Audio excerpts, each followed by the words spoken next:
Here is the incident ray. Its initial path is this one, and it is converged at this point, that is focus. So this is the deviation. In other words, it can be said that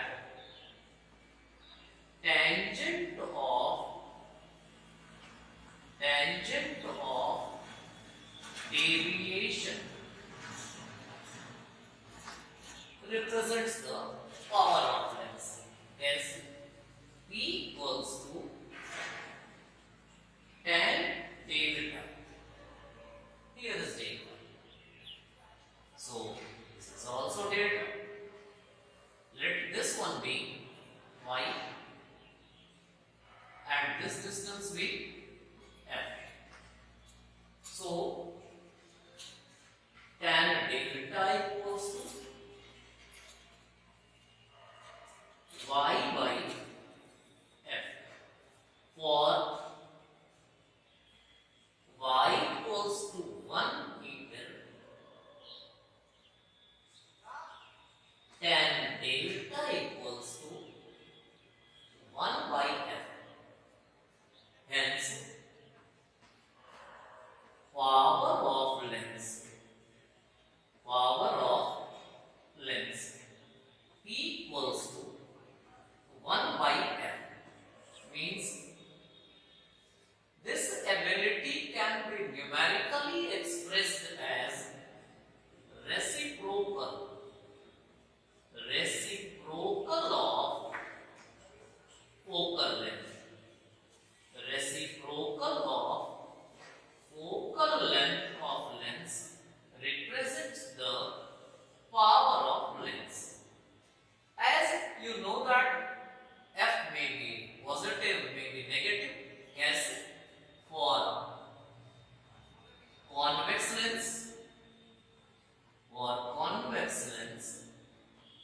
f is positive, and hence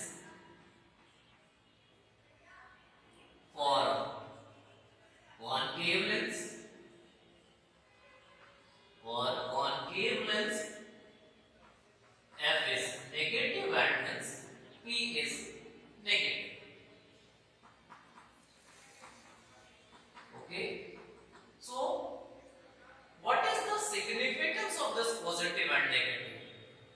The positive power stands for converging nature. The negative power stands for diverging nature. Okay, this is diverging nature.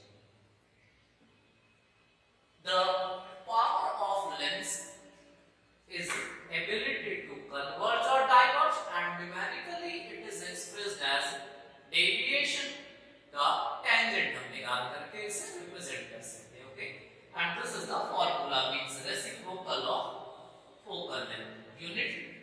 The unit of power of lens is SI unit is diopter, means capital D. Okay, if f is in centimeter, then P can be expressed as 100 by f